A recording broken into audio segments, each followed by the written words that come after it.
хүрээний уртыг бол. За сектор гэдэг нь юу вэ гэсэн үг. За сектор гэдэг нь тойрог байлаа. Тойргийн нэг хэсэг гэсэн үг. Тойргийн нэг хэсэг. За бодит амьдрал дээр жишээ нь тойргийг пицца гэж үзвэл пиццаны зүсэн пицца гэж ойлгож байна. За бид нар бодлого руугаа шилжиж. Тэгэхээр бидний тухайд бол ийм тойргийн 4 хуваасны 1 өөрөөр хэлбэл эн чинь 90 градус гэдгээс 4 хуваасны 1 болж таарна гэсэн үг. Тим секторын ийм хүрээний урт мөн ийм хэрчим, ийм хэрчим, ийм хэрчим, ийм хэрчим. Эдгээр нийлбэр болохоор бидний олох дүрсийн урт, хүрээний урт гэсэн үг. За эхлээд бид нэр тойргийн уртаа олъё. Тойргийн уртыг бид 4-1 бодох хэрэгтэй тий. За тэгээд тойргийн урт гэдэг чинь тойргийн периметр гэсэн үг. C тэнцээ 2πr гэдэг томьёогоор хийдэг. R-ийн оронд 4-ийг орлуулчвал R-ийн оронд 4-ийг орлуулчвал 8π болно гэсэн үг. За бид нар сектор буюу 90 градус сектор гэдэг чинь 8π 4 хуваасны 1 гэдэг чинь 2π болно гэсэн. Өөрөөр хэлбэл энэ дүрсийн тойргийн урт бол 2π болно гэсэн үг шүү дээ тий. За одоо бид нар яах вэ гэхээр энэ дүрсийн юуг олох хэвтэй. Уртыг олох. Энэ эрчмүүдийн уртыг олох. За энэ эрчмүүдийн уртыг олохын тулд хялбар бодох нэгэн байгуулт хий. Тэгэхээр энэ хэрчмийг бид нар энэ доошоо ингэ зөөчнө гэсэн. Мөн энэ эрчмийг хажуу тийш нь зөөе гэсэн. За ингэж зөөвөл үүсэх дүрс маань ямар ийм хоёр хэрчим болно гэсэн. За тэгэхээр бидний хуучин дүрсийн талбай маань ийм шин дүрсийн хүрээний урт, хуучин дүрсийн хүрээний урт маань шин үүсэх дүрсийн хүрээний уртыг яг тэнцүү гэсэн. За тэгэхээр ногооно тэмдэглэсэн хэсгийн хэрчим чинь 4 квадрат нь тал болж байгаа шүү. 4 болно гэсэн. 2 см радиустай тойргийг 4 см талтай квадратын хүрээгээр зурагт үзүүлснээр шүргөөж өнхрүүлэхгүй нэг удаа тойруулав. AC-ийн үүсгэх мөрийн уртыг олоо гэж. За гол нь шүргөөж өнхрүүлэхгүй гэдэг их чухал шүү. За эхлээд бид нар тойрог маань эхлээд дээд энэ хэсгээр өнхөрж яхад дээр юу үүсэх AC чинь ямар мөрийн уртыг гаргах вэ гэхээр энэ мөрийн уртыг гаргана гэсэн үг шүү дээ тий. Энэ мөрийн уртыг гаргах гэсэн. Энэ мөрийн уртыг. За тэгээд энэ хэрчим болно гэсэн үг. За тэгэнгүүтээ AC маань энэ орой дээр ирэхээр орой дээр ирээд эргэлдэнэ гэсэн. Эргэлдэхээр нь штэ ийм тойргийн хэсэг болно гэсэн. 4-1 хэсэг болно гэсэн. Тойргийн хэсэг болно гэсэн. За тэгээд мөн адил ингээд давтаад явхаар 4 ширхэг болж ирнэ гэсэн үг шүү дээ. За тэгэхээр эхлээд бид нар хэдүүлээ тойргийнхоо урт буюу периметрийг олно гэсэн. Томьёо C тэнцээ 2πr гэсэн томьёотой R-ийн оронд болохоор 4-ийг орлуулж харч юу болох вэ? 8π болно гэсэн. 8π болно гэсэн. За тэгэхээр чинь нийтдээ 4 хуваасны 1 гэдэг чинь бүтэн тойргийн урт чинь 8π болж байгаа гэсэн. Тэрийн 4 хуваасны 1-ийг аавна гэсэн. Гэхдээ эн чинь 4 ширхэг байгаа шүү дээ тий. Тэгэхээр нөлөөл 4 ширхэг байгаа шүү дээ. Эн чинь ингэж байна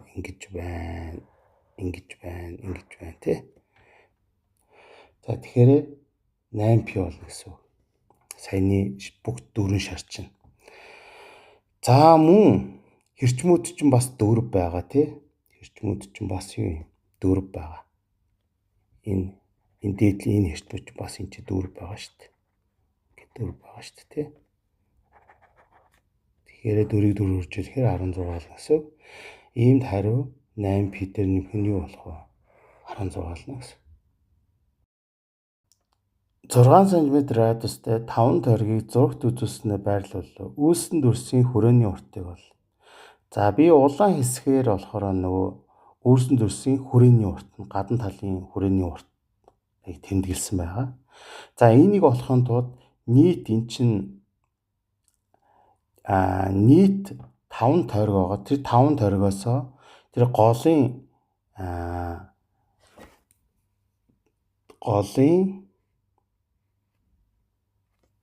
энэ зурааслагдсан хэсэг нийтдээ 8 шиг байгаа. Тэрийг хасаад гаргах маягаар бодлого бодох юм аа.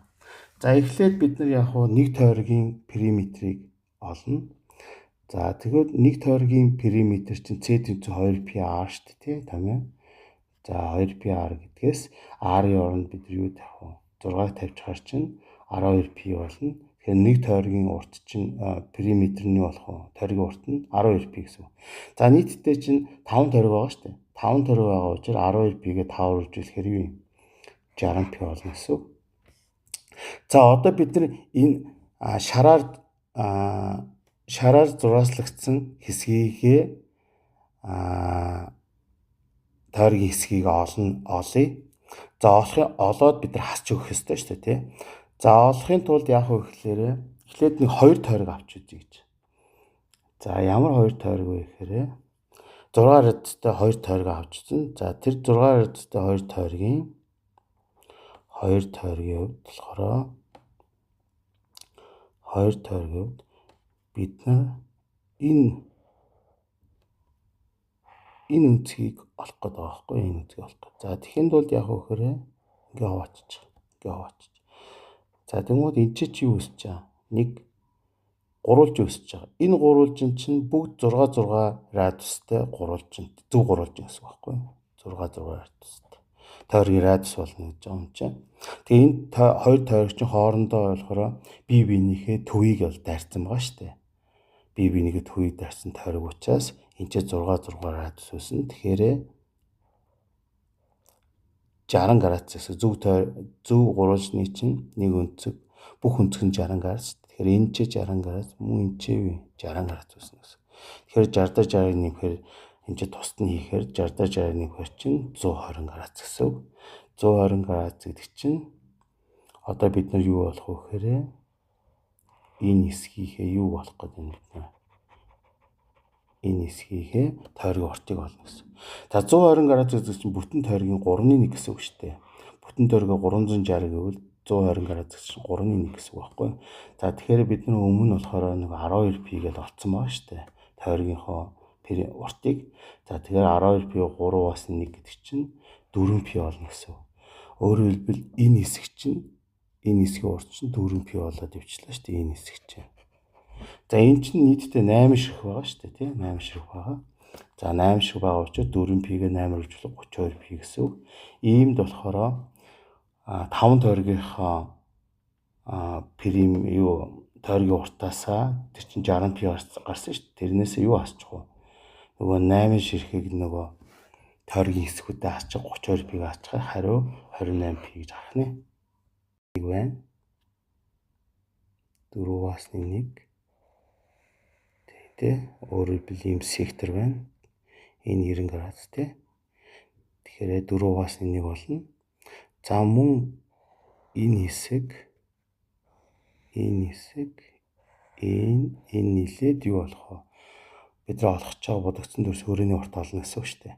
За эхлээд бид нар яах вэ гэхээр энэ буюу тойргийн 4-аас 1 хэсгийнхээ хүрээний уртыг олохын тулд нийт том тойргийн уртыг олох тэмээ c тэнцүү 2πr гэсэн. R-ийн оронд бид нар 4 радиустай учраас 4-ийг оруулж байгаа 8π болно гэсэн. За 8π-ний 4-аас 1 гэдэг чинь юу гэсэн үг? 2π болно гэсэн үг шүү дээ, тий. За одоо бид нар яах вэ гэхээр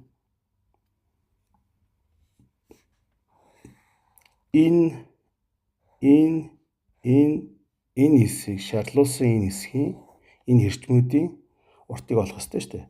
За тэгэхээр энэ хэсгийг хялбар бодохын үүднээс энэ хэсгийг шүү дээ доошо зөөчж байгаа. доошоо ингээд булгачиж байна. За энэ хэсгийг бас энэ хажуу тишийг ингээд булгачиж.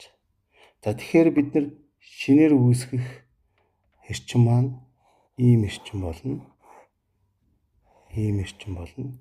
За тэгэхээр ногооноор дүрслэгдсэн эрчмийн урт маань энэ шараар зурсан эрчмийн уртуудтай тэнцүү гэсэн. Уртуудын нийлбэртэй. За ийм учраас бид нар ногооноор зурсан эсхийг л олоход болох нь шүү дээ. Тэгээ нэмчихэд болох нь. Тэгэхээр тэр чинь 4 шүү дээ урт нь. Тойргийн радиус чинь 4 учраас. За тэгэхээр 4-4 нэмэхээр 8 болно. Тэгэхээр хариу маань 2 бид нар см талтай ABC зөв гурвалжин ба 2 хагас тойргийг зурагт үзүүлснээр байрлуулав. Үүссэн дүрсийг утсаар баглаж ороосон бол утасны уртыг ол. За утасны урт гэдэг нь болохоор ямар уртыг яриад байна гэхээр за нэг нь болохоор ийм хэрчим байх нь. Тэгээд ийм тойргийн нэг хэсэг байх нь. Тэгээд бас нэг ийм хэрчим байх нь, жижиг хэрчим. Тэгээд ийм бас тойргийн хэсэг байх нь. За эхлээд бид нар энэ бодлого бодохдоо эхлээд нь штэ. Энэ хэсгийг олохыг зориг гэж байгаа. Энэ хэсгийг олох зориг гэж байгаа. Энэ хэсгийн тойргийн урт. За тэгэхээр би энийг багш нь энийг болохоор ингээ холбоод энэ хэсэг нь 150 градус юм а гэдгийг надад эхлээ харуулъя л да. 150 градус. За яагаад 150 градус болж байна гэхээр за ингээд эдрий чи ингээ холбочиж байгаа байхгүй. Энэ чинь болохоор энэ диаметр энэ чинь тойргийн төв шүү дээ. Төвийг нөгөө төвтэй ингээ холбочингууд чинь энэ чинь квадрат үүснэ. Яагаад квадрат үүсэж байгаа юм бэ гэхээр энэ чинь угаасаа тойргийн юу байгаа даа? Радиусуд байгаа даа байхгүй. Тойргийн радиусуд байгаа даа байхгүй. За мөн адил энэ радиусуд. За дээр нь энэ эдгээд тэнцүү. Тэ энэ ногооноор тэмдгэсэн. Энэ гурван хоорондоо тэнцүү. Мөн эн чинь дундаж байгаа. Энэ гурвалжны юм биш үү?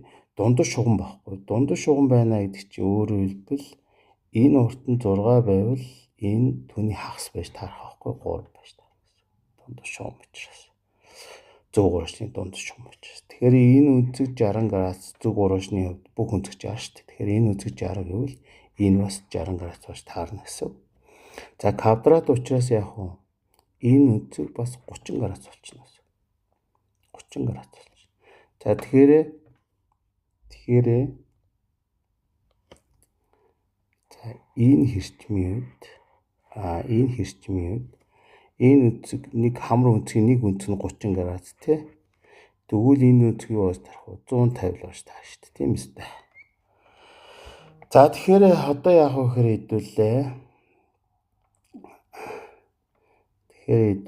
гэхээр энэ шараа дүрслэгдсэн хэсэг нь 150 градусын чинь 360 буюу бүтэн тойргийн ямар хэсэг юм бэ гэдгийг олох хэрэгтэй. Тэгэхэд бол тойргийн урт эхлээд болчих. C тэнцүү юу вэ? 2πr гэдэг томьёо байна. R-ын 3-ыг орлуулчихна. Тэгэхээр 6π болчих штэ.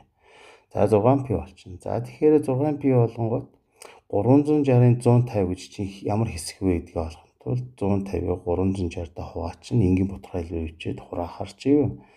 12-ны 5 гарсан гэсэн. За тэгэхээр 6π гэж 12-ны 5 гэдэг чинь 2.5π гэсэн.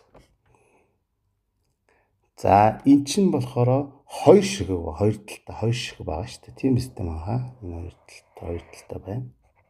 Тийм. 2 ширхэг байна. За тэгэхээр чи юу? 2.5π-г 2-оор үржүүлээд 5π болчихсон. За одоо бид нар 2 нөгөө хэрчмийнхээ уртыг олоод нэмчихэд гарна гэсэн үг шүү дээ. Бодлого маань дуусна гэсэн. За тэгэхээр чи энэ хэрчмийн урт чинь 6 байгаа шүү дээ. Тийм үстэй. 6. За энэ эртмийн урт чи юу байгаа лээ? 3 байх шүү дээ. За нийлээд 9 гэсэн. За иймд болохоор хариу маань юу ах вэ? 5π дээрээ нэмэх нь 9 гэсэн. Буюу ийм хариу гарах нэ.